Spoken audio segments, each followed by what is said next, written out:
जीतन राम मांझी ने कहा कि उनको 5 सीटों पर चुनाव लड़ना है, लोकसभा का चुनाव। उनकी पार्टी 5 सीटों पर तैयारी कर रही है। हालांकि उन्होंने साथ ये भी जोड़ दिया कि उनकी पार्टी 5 से ज़्यादा सीटों पर लड़ने में सक्षम है। नीतीश कुमार देश भर के विपक्षियों को गोलबंद करने चले हैं, मगर बिहार में ही एक कह सकते हैं कि बड़ी चुनौती है। जो छोटे छोटे दल हैं, यानी कि महागठबंधन को एक करने में ही कह सकते हैं कि पसीना छूट जा रहा है। बाकी अभी हमारे साथ हैं वरिष्ठ पत्रकार श्रीकांत प्रत्युष जी, उनसे तमाम बातें समझेंगे। देश में जो विपक्षियों को एक करने चले हैं, बिहार में ही क्या महागठबंधन को एक कर पाएंगे, इसको लेकर सर जिस प्रकार से बिहार में ही चुनौती फेस करना पड़ रहा है महागठबंधन को, इसको कैसे देखते हैं? देखिए, बीजेपी के खिलाफ 2024 के लोकसभा चुनाव में देश भर में विपक्ष को गोलबंद करने में नीतीश कुमार जी जान से जुटे हुए हैं। लेकिन आपने ठीक कहा कि बिहार में महागठबंधन को एकजुट बनाए रखना, महागठबंधन की एकजुटता को बनाए रखना उनके लिए सबसे बड़ी चुनौती बन गई है। पटना में विपक्षी एकता की बैठक 23 जून को होनी है, लेकिन ठीक उसके पहले बिहार में लोकसभा सीटों पर घमासान मचने के आसार बढ़ गए हैं और जीतन राम मांझी ने इसका संकेत दे दिया है। उन्होंने 5 सीटों की मांग कर दी है और इसके साथ ही ये भी कहकर खलबली मचा दी है कि विपक्ष की बैठक में शामिल होने का उनको न्योता ही नहीं मिला है। तो मांझी के जो रुख हैं बड़ा बगावती तेवर दिख रहे हैं। तो महागठबंधन को एकजुट रखना है तो मांझी को भी साथ रखना पड़ेगा। मांझी टूटेंगे तो महागठबंधन के लिए झटका है। एक सवाल ये उठता है सर कि जीतन राम मांझी क्या करने वाले हैं? वो 5 सीटों की मांग कर चुके हैं, उन्हें विपक्ष की बैठक में भी नहीं बुलाया गया है। इसी को लेकर बाकी दूसरी तरफ सरकार की दूसरी सहयोगी लेफ्ट भी है, जो 5 से ज़्यादा सीटों का कह सकते हैं कि डिमांड कर सकती है। उसकी अपनी बैठकों की तैयारी से जो समझ में आती है, बातें आती रहती है उसके आधार। पहले जीतन राम मांझी ने कहा कि उनको 5 सीटों पर चुनाव लड़ना है, लोकसभा का चुनाव। उनकी पार्टी 5 सीटों पर तैयारी कर रही है। हालांकि उन्होंने साथ ये भी जोड़ दिया कि उनकी पार्टी 5 से ज़्यादा सीटों पर लड़ने में सक्षम है और उनकी पार्टी लगातार काम कर रही है, उसका जनाधार बढ़ा है और उन्हें उम्मीद है कि 5 सीटें कम से कम मिलेंगी, मतलब ज़्यादा सीट की भी उम्मीद कर रहे हैं। जाहिर है कि मांझी की महत्वाकांक्षा बहुत बड़ी है और ये भी कह रहे हैं कि विपक्ष की बैठक में उनको आमंत्रित नहीं किया गया है। अगर ये सच है तो मानकर चलिए कि नीतीश कुमार भी मानकर चल रहे हैं कि मांझी महागठबंधन के हिस्सा नहीं है, बहुत दिनों तक साथी नहीं रहने वाले। जिस तरह से उनका हाल में स्टेटमेंट आया है और मुलाकात हुई अमित शाह की, उसके आधार पर हाँ देखिए, उसी के आधार पर भी और जिस तरह से 5 सीटों की मांग कर रहे हैं, कह रहे हैं कि विपक्ष की बैठक में बुलाने का न्योता नहीं मिला है, तो इससे तो यही अंदाजा लगता है कि नीतीश कुमार ने भी उनको इग्नोर करना शुरू कर दिया है। और जहाँ तक दूसरी सहयोगी पार्टियों की बात है, लेफ्ट पार्टियों की, तो बिहार में लोकसभा की 40 सीटें हैं और महागठबंधन में 7 दल हैं और लेफ्ट की 2 पार्टियों को छोड़ दें अगर, तो भी 5 पार्टियां लोकसभा चुनाव लड़ने की तैयारी कर रही हैं। सर उनका लेफ्ट की जो विधानसभा में जो परफॉर्मेंस था वो काफ़ी बेहतर था। ये जी हाँ, विपक्ष विधानसभा में वाम दलों का अच्छा प्रदर्शन था। 20 सीटों पर वाम दल लड़ा था और 12 सीटें मिली हैं उसको। तो अगर लोकसभा का फार्मूला ये बनता है, अगर विधानसभा का चुनाव बनता है तो एक लोकसभा सीट में 6 विधानसभा सीट होती है, तो 2 तो मिनिमम बनता है, उनकी हिस्सेदारी बनती है कम से कम। हाँ, लेकिन माले की मांग है कि 5 सीटें मिलनी चाहिए। 5 सीटों पर उसकी तैयारी चल रही है। वैसे तो 9 सीटों पर तैयारी चल रही है, लेकिन माले भी मानकर चल रहा है कि 5 सीटें मिलेंगी। जब जीतन राम मांझी को 5 सीटें मिल सकती है तो माले को भी मिलनी चाहिए। माले को नाराज करना मुझे नहीं लगता है कि तेजस्वी यादव चाहेंगे या नीतीश कुमार चाहेंगे। एक और नेता हैं सर छोटी पार्टी में, मुकेश सहनी, 4 विधायक हैं अभी उनके पास। भले ही वह दावा नहीं कर रहे हैं और अभी वो किधर हैं अभी तक वो पत्ता साफ नहीं किए हैं, बाकी घर उर तो छोड़ दिए हैं, तो उन पर क्या है?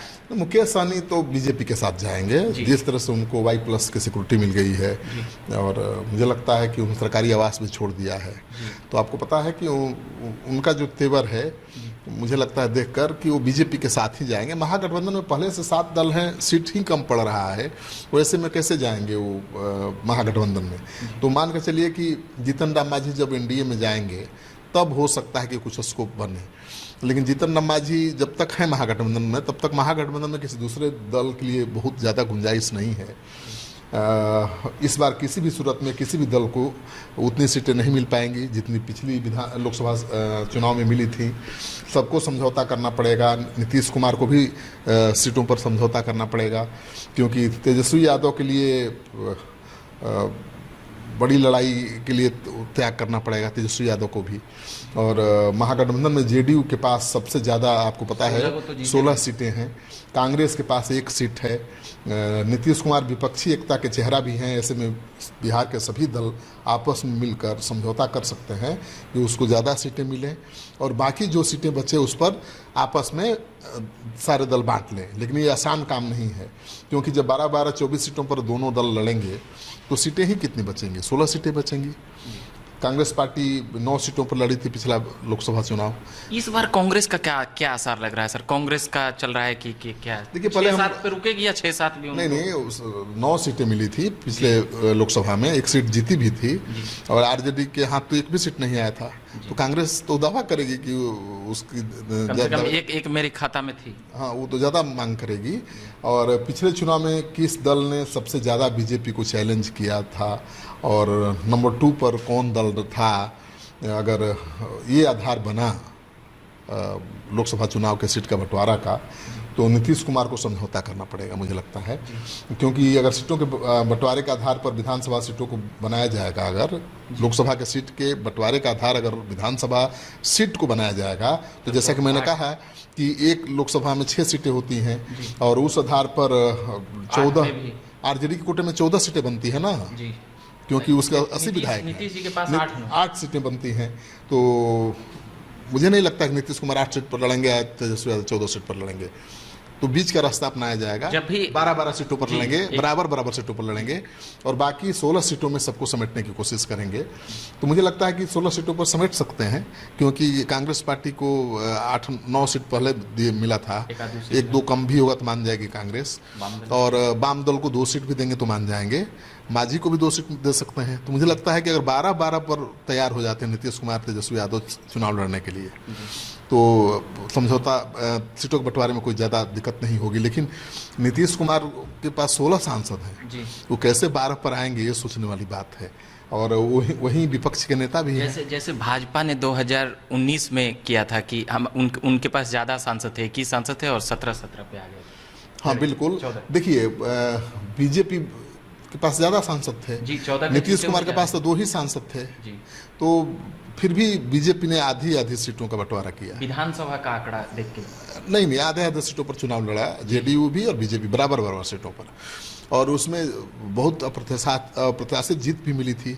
सारी सीटें पहली बार एनडीए जीत गया था, आपको पता ही है। चिराग पासवान को 6 सीटें जीत गए थे, 6 सीट पर लड़े थे, 6 सीट जीत गए थे। नीतीश कुमार भी जितनी सीटों पर लड़े उतनी सीटें जीत गए थे। 1 सीट किशनगंज, हाँ, एक किशनगंज हार गई, कांग्रेस जीत गई थी, बाकी सभी सीटों पर जीत गए थे।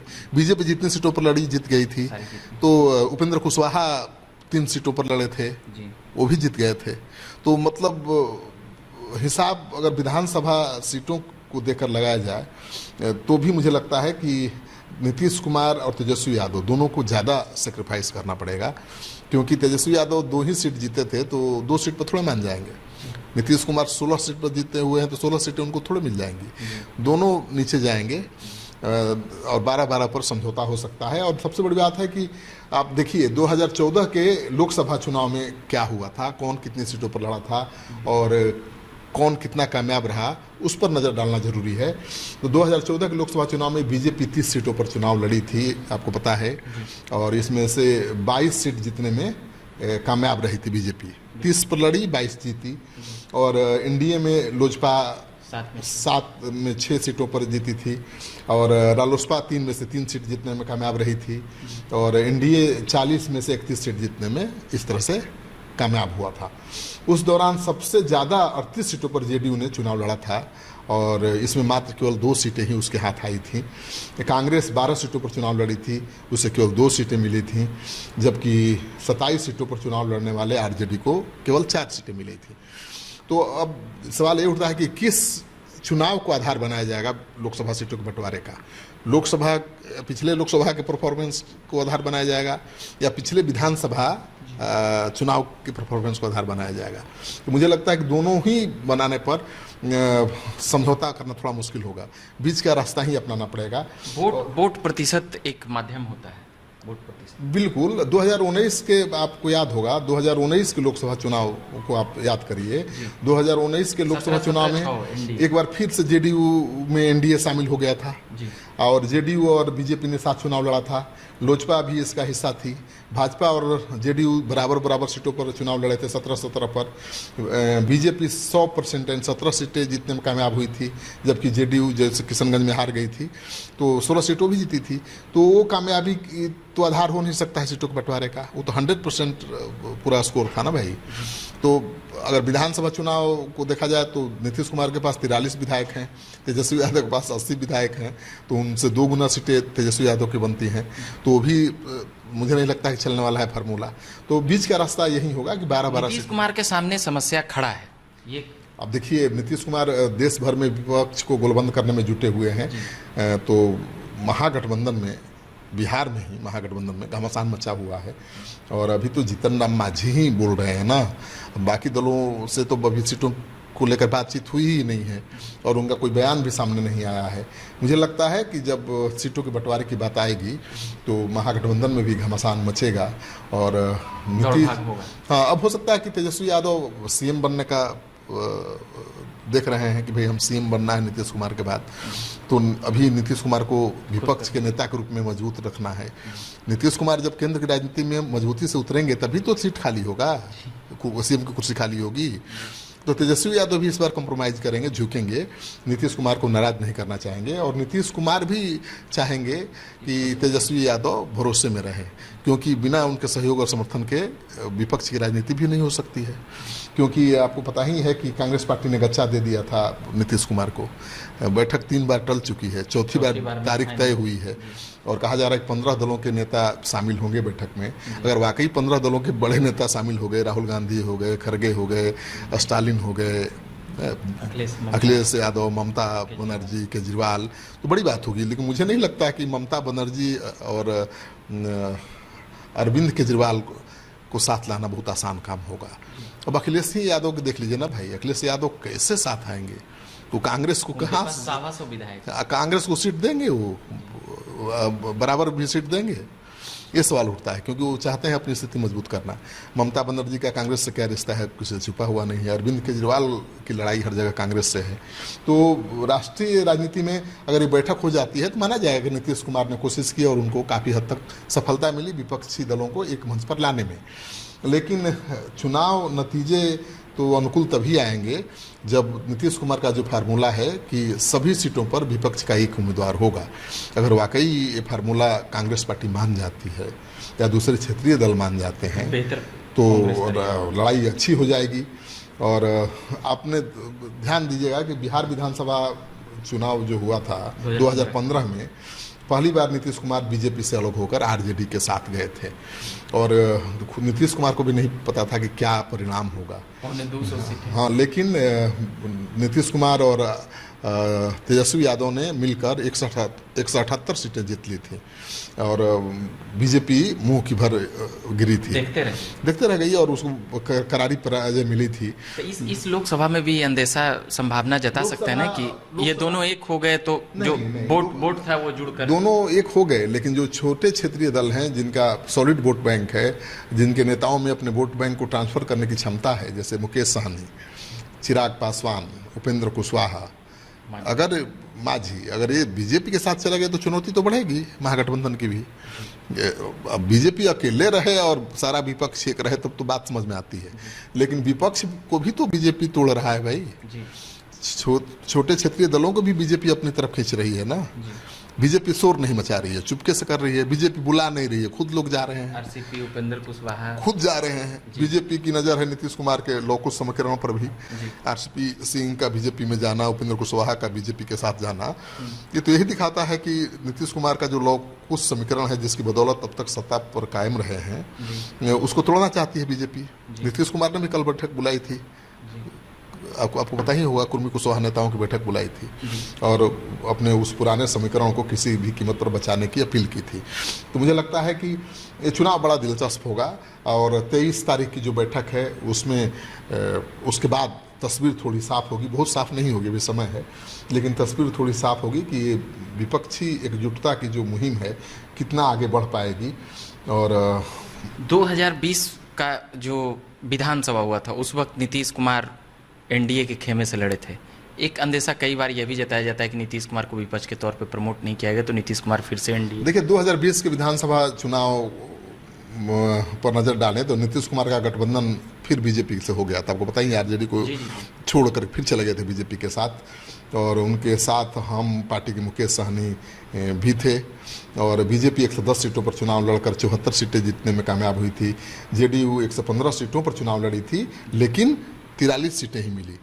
तो जेडीयू को तगड़ा झटका पहली बार लगा। बीजेपी के साथ जब भी जेडीयू गई एक नंबर पर रही, तो एक नंबर पर रही और बीजेपी को भी बहुत फायदा मिला। बीजेपी का भी जो स्कोर रहा वो बहुत बढ़ा।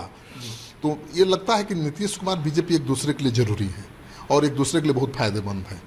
लेकिन पहली बार 2020 के चुनाव में नीतीश कुमार को तगड़ा झटका लगा और उनकी लगा या लगाया गया, ये सवाल उठता है। अब तो जेडीयू के लोग कहते हैं कि चिराग पासवान को सेट करके ज्यादातर सीटों पर उनके उम्मीदवार को खड़ा करा के भाजपा उम्मीदवार को खड़ा कराई, भाजपा ने अपनी भाजपा ने अपने उम्मीदवार को खड़ा नहीं कराया। भाजपा के जो बागी उम्मीदवार थे उनको चिराग पासवान ने टिकट दे दिया और उस वजह से जेडीयू कई सीटों पर हार गई।